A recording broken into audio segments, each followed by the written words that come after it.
कल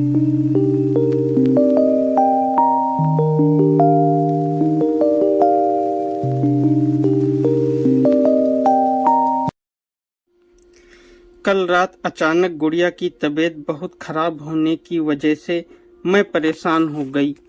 विकास को फोन लगाया तो कवरेज से बाहर बता रहा था। रात के 8 बज रहे थे।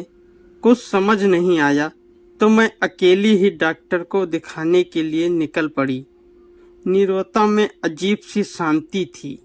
मुझे यहाँ रात बहुत भा रही थी। चारों ओर फैली उस कालिमा में रोमांस के अलावा और कुछ था तो वह था गुड़िया की बीमारी के लिए चिंता और मेरे तेज चलते कदमों की आहट। डॉक्टर के केबिन से बाहर आते ही मैंने राहत की सांस ली। गुड़िया को वायरल था, घबराने वाली बात नहीं थी। अंधेरा और गहरा हो गया था। दिल की धड़कनें तेज हो रही थी। अपने आप पर गुस्सा भी आ रहा था। गुड़िया की बीमारी ने मेरा दिल दिमाग सुन्न कर दिया था। बगैर सोचे रात को निकल पड़ी थी। विकास बहुत गुस्सा करेंगे। गुस्सा याद आते ही शरीर में डर से झुरझुरी पैदा हो गई। विकास जब गुस्सा करते हैं तो उन्हें कुछ भी तो समझ में नहीं आता है। कभी कभी तो हाथ भी उठा देते हैं। मेरी खुददारी सिर्फ मेरे पास थी। इससे विकास को कुछ लेना देना नहीं था। वे तो अपने पौरुष बल को जब तक दिखाकर मुझे और कमजोर कर देते हैं। कभी कभी सोचती हूँ कि मेरे माँ बाप ने मुझे पढ़ाया ही क्यों। अनपढ़ रहती तो ज्यादा अच्छा था। तभी मोबाइल की रिंग ने मुझे चौंका दिया। विकास का नंबर देख थोड़ा राहत महसूस हुई।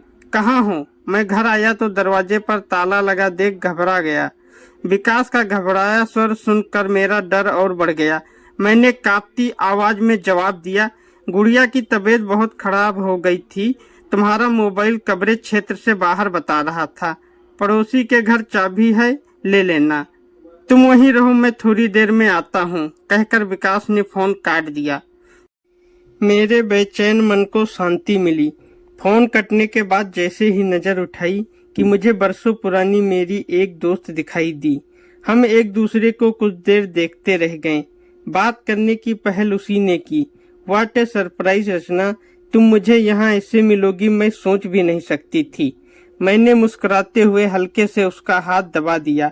बरसों पहले जब हम जुदा हुए थे तो छोटी सी बात पर हम दोनों के बीच दरार आ गई थी। बरसों की दूरी ने उस दरार को भर दिया था। हालांकि मुझे उसे देखकर खास खुशी नहीं हुई। यह अप्रत्याशित मुलाकात मेरे अकेलेपन की समस्या से छुटकारा दिला देगी, यह सोचकर मेरा मन संतोष से भर गया। वह मेरे पास आ गई, मेरा हाथ पकड़कर बेंच पर बैठ गई तो मुझे भी बैठना पड़ा। उसने मेरी बच्ची को मेरी गोद से अपनी गोद में ले लिया। मैंने उसका चेहरा गौर से देखा। थकी और परेशान लग रही थी। मुझे बरसों पुरानी बात याद आ गई जब वह मुझे अपना दुखड़ा सुनाया करती थी और मैं ऊब जाया करती थी। वह हर समय अपने प्रेमी के बारे में बातें करके जी हल्का कर लेती थी, पर मैं और भारी हो जाती थी। मैं वाहियात बातों पर अपना समय खराब नहीं करना चाहती थी। इसलिए उस समय या बाद के दिनों में मेरा कोई प्रेमी नहीं हुआ। कहाँ खो गई रचना? उसकी नम्र आवाज मुझे भूत से वर्तमान में ले आई। तुम अपने बारे में बताओ, इतने साल बाद मिली हो। तुम जिससे प्यार करती थी उसी से तुम्हारी शादी हुई या किसी और से? कितना प्यार करती थी ना तुम उससे? तुम्हारे हर एक बात में सिर्फ उसी का जिक्र होता था। वह बोली, मैं उसे अभी तक नहीं भूल पाई, आखिर तक नहीं भूल पाऊंगी। शायद भूलना चाहूं तब भी नहीं भूल सकती। जानती हो रचना, जिस दिन मैं उसको भूल जाऊंगी उस दिन मैं मर जाऊंगी।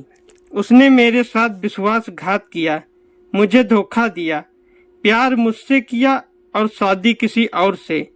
मैं उसे कभी माफ नहीं करूंगी। मैं मरते दम तक उसे कोसती रहूंगी।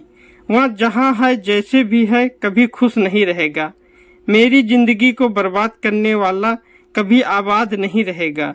मेरे अंदर एक आग हमेशा जलती रहती है जिसे मैं कभी बुझने नहीं दूंगी, क्योंकि मैं इसी आग के सहारे अभी तक जिंदा हूँ।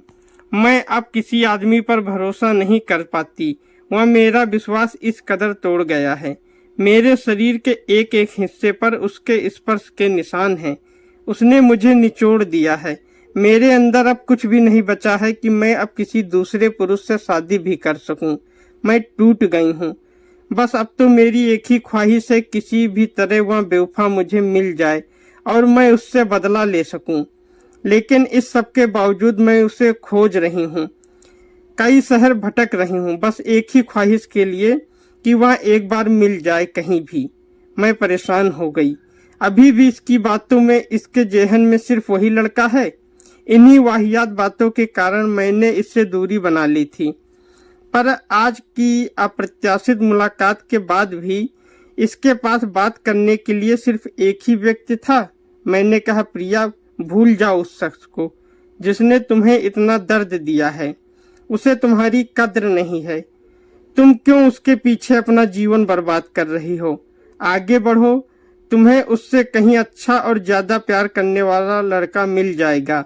उसने मुझे अजीब नजरों से देखा, फिर धीरे से कहा, और तुम बताओ, तुम खुश हो अपनी जिंदगी से? यह एक विचित्र प्रश्न था मेरे लिए। मेरे मन में उथल पुथल होने लगी। क्या मैं खुश हूँ? मेरी पलकें बादल बन गई और आंखें समुद्र की पानी की तरह अंदर पीने की नाकाम कोशिश करने लगी कि क्या बार बार हम औरतों के हिस्से में यही लिखा है? बार बार चोट खाने के बाद हम अपने ही वजूद को बचाने की नाकाम कोशिश करते रहते हैं। कई बार तो यह नाकाम कोशिश हमें पीड़ा दे जाती है। क्या हमारा मन बार बार नहीं रूठता, मगर फिर खुद ब खुद मान भी जाता है, क्योंकि वह जानता है कि हमें मनाने वाला कोई नहीं है। मेरी आंखों में पानी देख प्रिया का हाथ मेरे हाथ में आ गया। एक अनकही आत्मीयता का फूल हमारे मन में खिल गया। एक नजर उसने मुझे देखा और फिर कहा, कह दो रचना, अपने अंदर का सारा दर्द, शायद तुम्हारा दर्द कुछ हल्का हो जाए। उसकी बड़ी बड़ी आंखों में ममता उतर आई।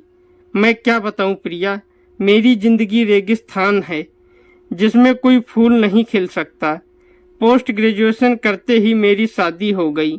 कोई ख्वाबों को लेकर मैं ससुराल आ गई।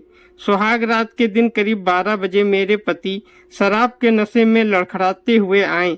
मेरी कल्पनाओं के ख्वाब मन के खुले आसमान में उमंगे भर रहे थे, पर मेरी कल्पनाओं के विपरीत आते ही मेरी साड़ी उतार दी। न प्यार न मनुहार। मैं शर्म से सिकुड़ गई। उसकी हंसी कमरे के चारों तरफ गूंज गई। मैंने धीरे से कहा कि व्हाट इज दिस, मगर जैसे उसे कुछ सुनाई ही नहीं दिया। मैं रो पड़ी। उसके चुंबन से मेरा दम घुटने लगा। मन गुस्से से भर गया। दिल में यही ख्याल आया कि यह इंसान नहीं, जानवर है। मैं बर्फ सी ठंडी पड़ गई। कुछ मिनटों के बाद वह शांत सो गया, पर मैं रात भर जागती रही।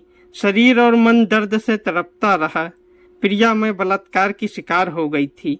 इससे बचने का कोई उपाय हमारे समाज के पास नहीं है। मेरा पति अब हर रात मेरा बलात्कार करता है और मैं कुछ नहीं कर सकती। कुछ न कर सकने की पीड़ा मेरे अंदर आग जलाती रहती है। घर है राजमहल जैसा, सारी सुख सुविधाएं हैं, पर मुझे इन सुख सुविधाओं से कोई मतलब नहीं। मैं एक भटकती आत्मा की तरह दिन भर भटकती रहती हूँ। मेरे सपने तिरोहित हो गए प्रिया। पढ़ लिख कर अनपढ़ से भी बदतर जिंदगी, अकेलापन काटने के लिए कई नुस्खे आजमाए, पर कुंठा और हताशा मेरे अंदर निराशा भरती गई। मेरा दर्द आंसू के रूप में बहने लगा। मैं एक लंबी सांस लेकर चुप हो गई। ओ रचना, तुम कितना सहन करती हो, मुझसे कहीं ज्यादा। शायद सारे मर्द कमीने होते हैं। जहाँ भी मर्द को मौका मिला औरत के शरीर को नापने लगता है, कभी हाथों से तो कभी आंखों से। इसलिए मुझे सख्त नफरत है मर्द जात से। अभी प्रिया कुछ और कहना चाह रही थी कि गाड़ी की आवाज से मैं कांप गई। पति की गाड़ी का हाथ मेरे दिलो दिमाग पर छाया रहता है। मैंने हल्के से प्रिया का हाथ दबा दिया। स्पर्श की अपनी भाषा होती है। शायद प्रिया समझ गई और गाड़ी की दिशा में देखने लगी। विकास को देखते ही अचानक उसकी सांसें तेज हो गईं और वह जोर से चिल्ला पड़ी, यही तो है वह बेवफा जिसने मेरी जिंदगी बर्बाद कर दी। तुम्हारी शादी इससे हुई है? तभी तो यह जानवर है। नहीं नहीं, यह तो जानवर नहीं, यह तो राक्षस है। राक्षस। औरत के शरीर से खेलने की इसकी आदत हो गई है। मैं इसी को तो कोस रही थी। मेरा आज कुदरत पर से विश्वास उठ गया। तुम्हारी जैसी लड़की को यहाँ हैवान मिला। अचानक विकास ने मेरा हाथ पकड़कर खींचते हुए गाड़ी में बैठा दिया। गाड़ी चल दी। मैं अंदर से खोखली हो गई थी। अब मुझे अपनी इस दोस्त से ईर्ष्या होने लगी। कम से कम उसके पास याद करने के लिए बेवफाई का अनुभव तो है, पर मेरे पास क्या है? एक दलदल जिसमें मैं धंसती जा रही थी, जहां से निकलने का कोई रास्ता नहीं था। मेरा मन कहीं और था, पर मेरा शरीर एक और शरीर के साथ चले जा रहा था, उसी विशाल मकान में जहां मैं रोज रात अपने ही शरीर का शोर सुनती हूँ। दोस्तों, अगर आपको कहानी अच्छी लगी है तो हमारे वीडियो को लाइक करें, शेयर करें और चैनल को सब्सक्राइब करें। धन्यवाद आप सभी का।